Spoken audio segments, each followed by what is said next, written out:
Bonsoir, très heureux de vous retrouver pour une nouvelle semaine d'information locale sur TV78. Nous sommes le lundi 5 octobre, voici les titres de ce journal. La ministre déléguée en charge de la ville, Nadia S, sera notre invitée. L'ex-députée des Yvelines reviendra sur le plan de lutte contre le séparatisme islamiste annoncé par Emmanuel Macron. Le président de la République a détaillé les grands axes de ce projet de loi depuis les Mureaux vendredi. L'inquiétude des salariés de Permeswedge au Clé-sous-Bois, l'équipementier aéronautique a annoncé un plan de sauvegarde de l'emploi qui prévoit la suppression de 73 postes et une possible délocalisation du site dans la Drôme. L'intersyndicale manifeste depuis le 21 septembre contre cette décision. Et puis, quelques mois après les élections municipales, c'est notre fil rouge cette semaine. Le dossier de la rédaction est consacré à la fonction de maire dans le département. Pour ce premier numéro, focus ce soir sur Bertrand-Houillon, édile de Magny-les-Hameaux, une commune rurale à l'intérieur d'une agglomération urbaine, Saint-Quentin-en-Yvelines. À suivre également du sport avec un concours international d'équitation qui s'est tenu ce week-end. C'était à l'île de loisirs de Saint-Quentin-en-Yvelines.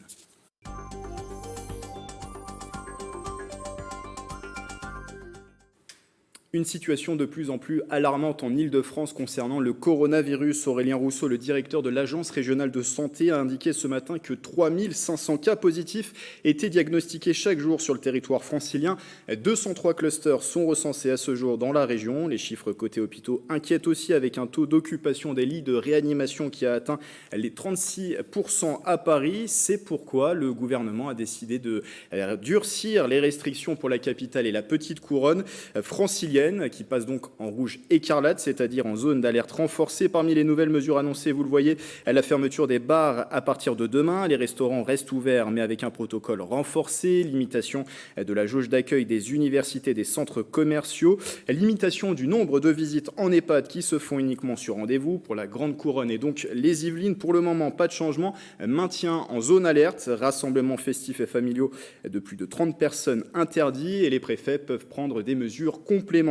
Dans le département, par exemple, le port du masque est obligatoire aux abords des gares et écoles, des mesures qui sont en vigueur pour un minimum de 15 jours.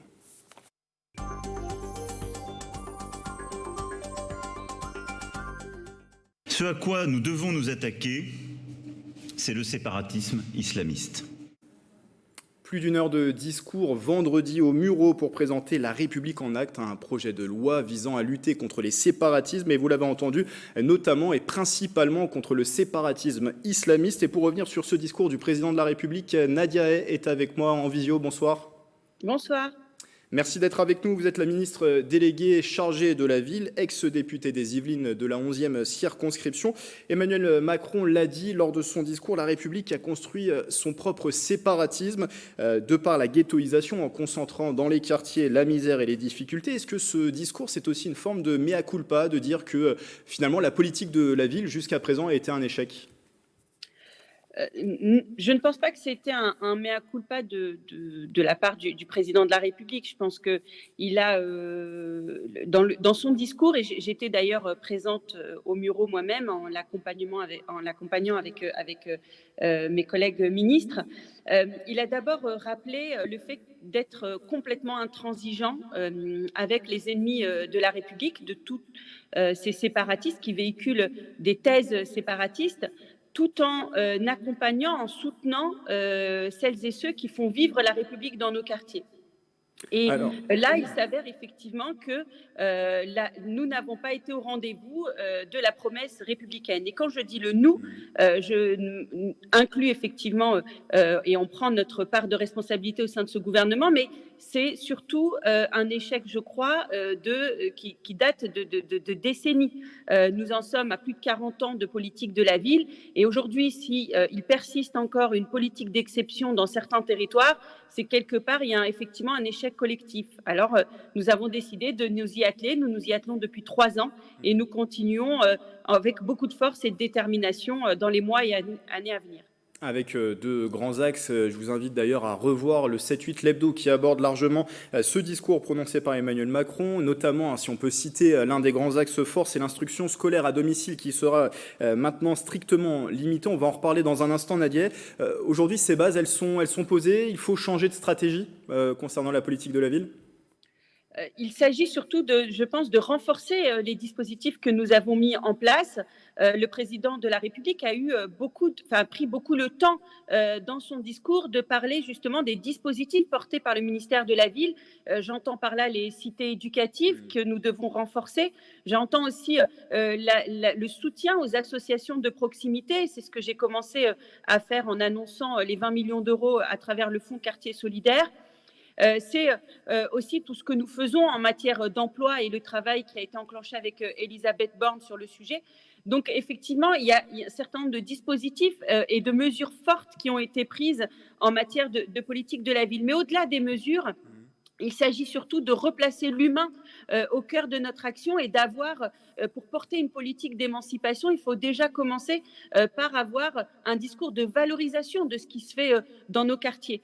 J'y passe beaucoup, beaucoup de temps et ce dont je peux témoigner, c'est de l'énergie qu'il y a dans nos quartiers, c'est cette volonté d'entreprendre, cette créativité qui est aussi très présente à travers la jeunesse de nos quartiers. Et donc, ce que nous devons faire, en dehors de toutes les mesures, c'est d'accompagner cette volonté d'entreprendre et cette volonté aussi de réussir dans nos quartiers. Et je suis persuadée que nous réussirons tous ensemble à faire en sorte que chaque habitant, chaque jeune puisse là aussi évoluer au sein de son quartier, mais avec cet objectif de réussite et de réussite républicaine. Alors, on aura peut-être l'occasion de redire un mot tout à l'heure de quartier solidaire. Juste, c'est forcément aussi un discours qui a suscité des critiques. Que répondez-vous à ceux qui disent qu'Emmanuel Macron n'a fait que finalement jeter de l'huile sur le feu?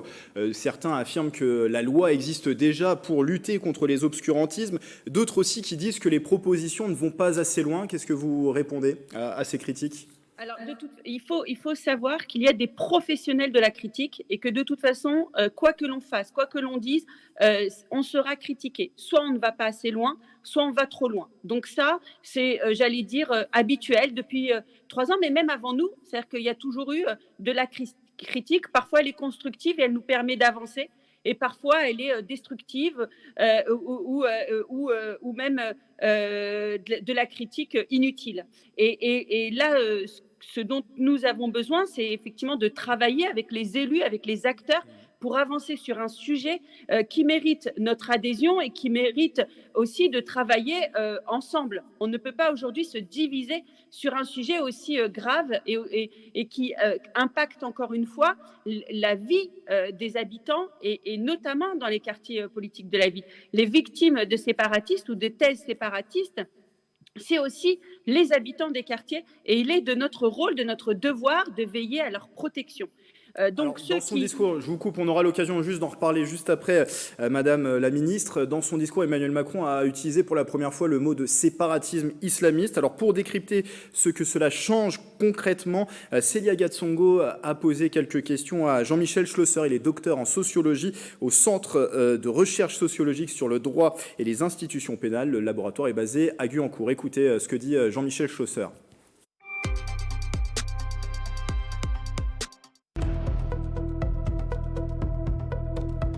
Volonté de séparer la société, de faire en sorte que la société se fractionne d'une part et qu'il y ait une part de cette société qui soit totalement islamisée ou islamiste dans un premier temps, voire toute la société elle-même, si on en croit ce qu'il dit, cette volonté de prendre les rênes de la République par une religion, en l'occurrence une religion, une partie, une fraction là aussi, d'une religion qui s'est totalement radicalisée, fondamentalisée, et qui mêle à la fois religion et politique. Soit par méconnaissance, soit peut-être par idéologie. C'est vrai que les choses n'ont pas été dites, voulant sans doute, et c'est une bonne intention, mais l'enfer en est pavé, ne pas stigmatiser ou ne pas montrer du doigt une religion ou une partie de la société en refusant ou en taisant finalement la réalité profonde de la situation. Oui, c'est un islam radical, oui, c'est un islam l'islam est politique, mais celui-là est d'autant plus politique qu'il peut être menaçant. Hein. Ces excroissances qui sont dangereuses pour la société, qui sont dangereuses même pour la vie, je crois qu'à un moment donné, il fallait effectivement les citer et appeler les choses par leur nom, tout simplement. C'est un choix politique qui est plutôt de viser la volonté de se séparer de la République, de se séparer d'un choix de société, plutôt que de viser un communautarisme qui, le terme est utilisé également, hein, sert aussi, et qui serait plutôt un repli sur soi-même. J'ai l'impression, mais ce n'est que mon impression, qu'il y aurait d'un côté une vision, une visée politique par le séparatisme, le communautarisme, lui, étant plus d'ordre sociétal et visant plutôt des formes de vie, de repli sur soi, accompagnées généralement, on le sait, on le dit, d'une façon de vivre qui est hors la loi.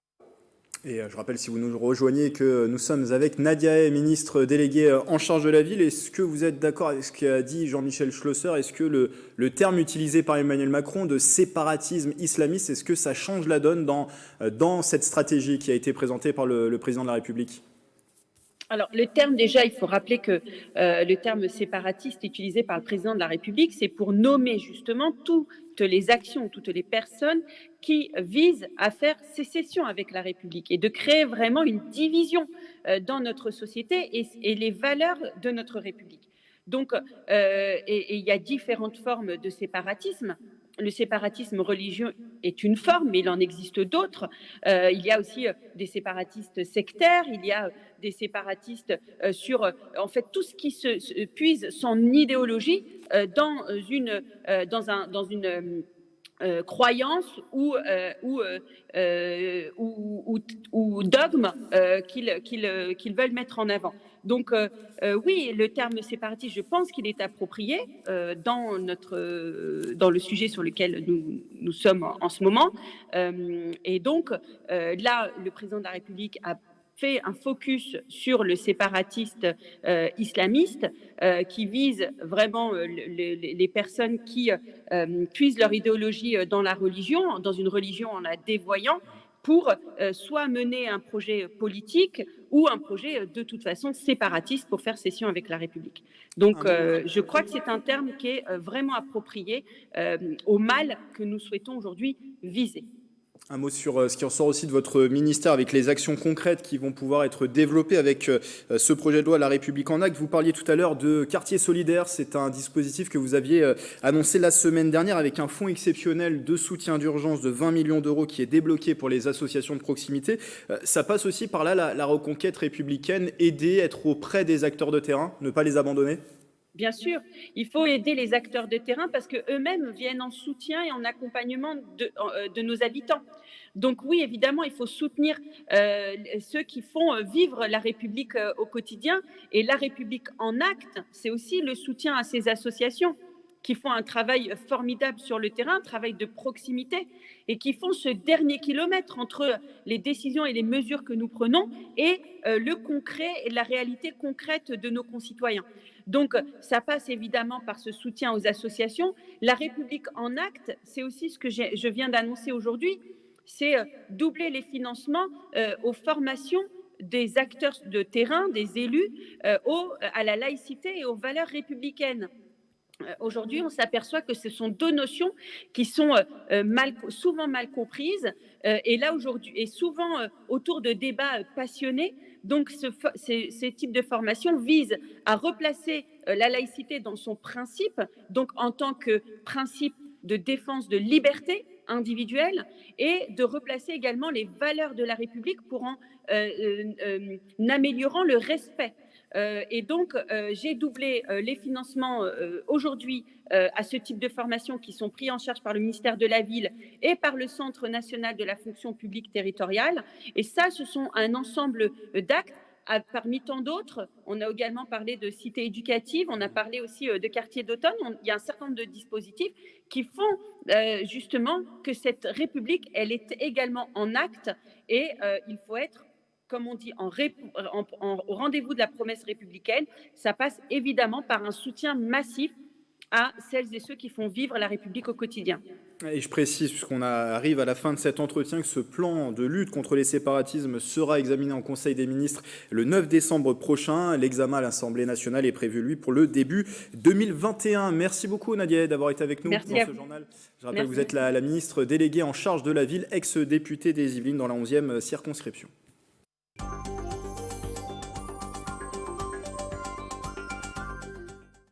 Dans le reste de l'actualité, la grève chez l'équipementier aéronautique Perma-Swedge au Clé-sous-Bois. Depuis 15 jours, les salariés protestent contre le plan de sauvegarde de l'emploi décidé par la direction. Il prévoit la suppression de 73 postes et une délocalisation du site dans la Drôme. Les précisions de Justine Brasier.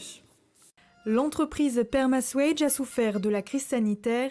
La baisse de son activité a été conséquente, près de 40%.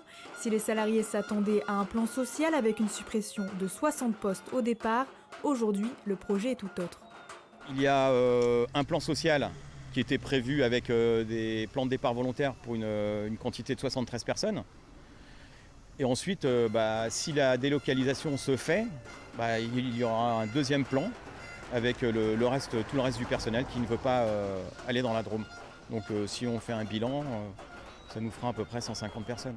Dans l'incompréhension face à la délocalisation, la mairie des Clés-sous-Bois a rencontré les syndicats et le directeur général de la société. Je lui ai fait part de mon incompréhension, des difficultés qu'il serait amené à rencontrer s'il poursuivait dans cette délocalisation.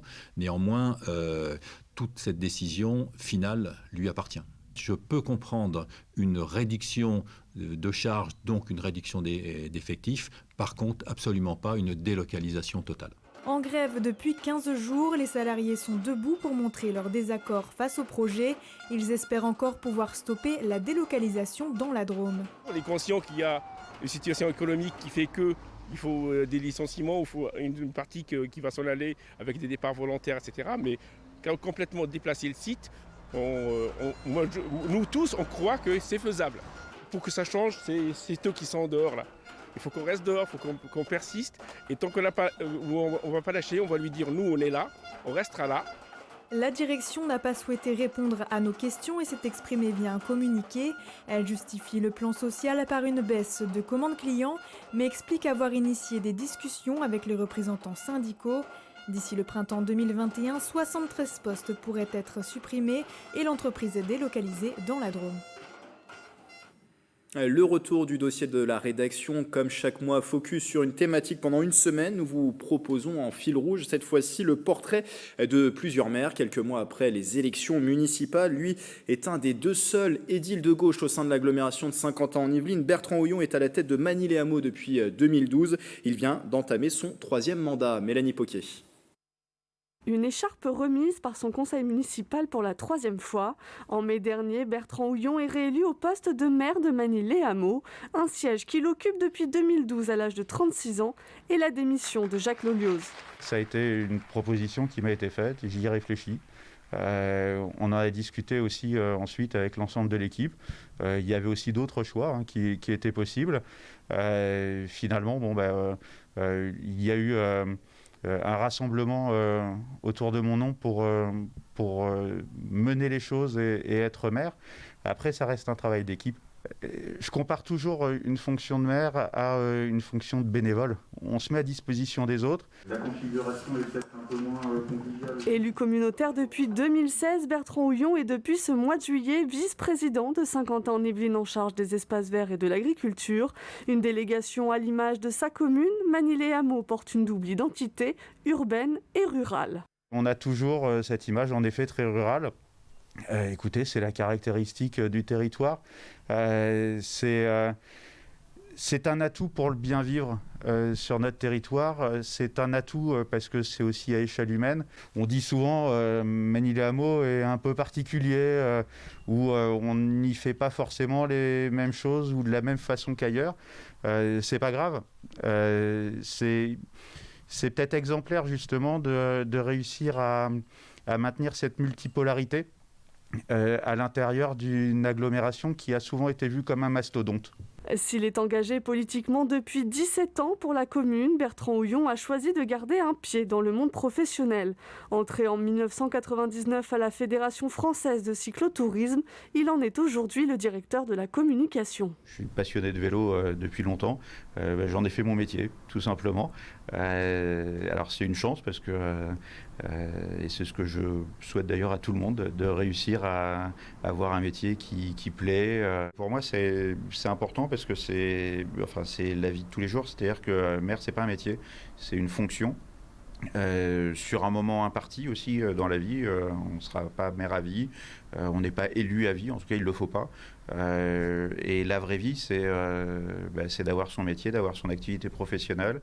Engagement associatif jusqu'en 2001, président du conseil municipal des jeunes de 1990 à 1993, son mandat de maire prendra fin en 2026.